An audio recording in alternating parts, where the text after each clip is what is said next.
everybody, Scoutcrafter here again. One of my hikes the other night, on garbage night of a house, an old house that's, they're going to be selling it. It's a shame, it's a beautiful house. Anyway, I found in front of the house, they were throwing out some stuff as they have to clear out, and that's always the case. And I picked up a couple of these buckets. This is just the way I found them. I picked up a couple of these, a lot of bolts and nuts and things like that. You can always use that.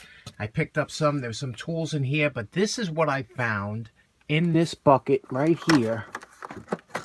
A beautiful old SPEEDNUT wrench. Now, I don't have one of these. I never seen one before, but we're going to clean it up, we're going to restore it, and we're going to test it out. Stay tuned.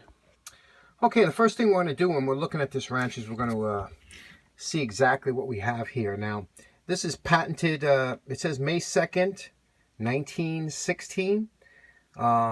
It's made by SPEEDNUT Wrench Corp. Look at that, 8-inch. And how this works is just like almost like an open end. We'll just demonstrate it later, but from looking at the scarring and the rust and everything, the first thing we're going to do is take it over the wire brush.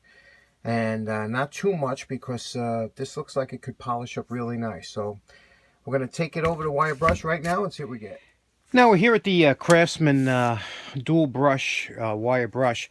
This brush here is a little bit coarse, and I have different courses, different grades, but because of this, the finish on here, I don't see any reason. This would be good for really rusty areas. This brush over here is a little bit finer, so we'll probably go with this one here. Clean up here. We might use the coarse one for the outside here because it's a little dented up, so let's give that a shot.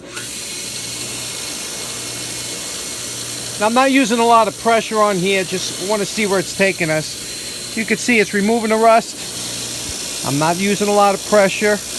The wheel is rotating this way, and we're seeing what it's doing here.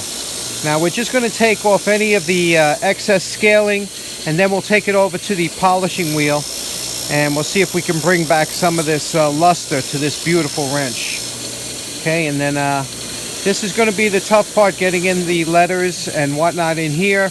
We'll do that, and we'll take some steel wool, little hand, and we'll get in there by hand. So we're just using very light pressure on here because of the coarseness of the brush, back and forth, and I'll come back when we did a little bit more of this. Okay, after we did the wire wheel brush, we're over at the slop sink here, and believe it or not, what we're going to use now. So we're going to use a simple, I use sometimes Brillo or SOS. SOS seems to be a little bit less abrasive, so because there is really no heavy rust left on here, we're going to use the SOS. We're going to rub it in here with water and get everything, all the, you know, there's some staining. We're going to try and get that out before we take it over to the buffing machine. So I got some hot water here. We're going to make sure there's no grease and everything before we take it over to the buffer. After about 20 minutes, there's the remainder of the SOS pan. You can see the dirt that's in this, that came out of the water from that hot water. This is what we came up with. Now, we're back at the point now where we're going to take it over to the buffing machine. Now you can see it actually works a lot more freer. This thing was slowing down, but now it responds really quicker. And it's still not lubricated, so we have a little bit of jaw damage over here that I guess from 100 years of use as of this month. So now we're going to take it over to the buffer. We'll see if we can get some of the staining out. You can see here. Let me get a close-up here of what it looks like, and we'll see what we can do with the buffing machine. Unfortunately, I don't have a dedicated buffing station in this shop as of yet. But what do we do is we clamp the buffing unit onto a steady surface. This is a stiffer brush. This is a little bit softer brush on wheel on this side. We're going to use the stiff brush, and we're going to use some, this is some heavy cutting compound that's used for steel and whatnot. And we turn it on, we touch the compound to the wheel, and then we take the wrench, and I'll give you a little example of what it does. We just put a little bit to load up the wheel with the emery, and then we take it like this, and you can see the results are quite dramatic. So We're going to do the wrench and we'll see what we get. We are going to call this wrench pretty much completed. We took it over to the buffing wheel. We buffed out a lot of the stains that were on the side. We cleaned it up. You could get a good look at now with the writing.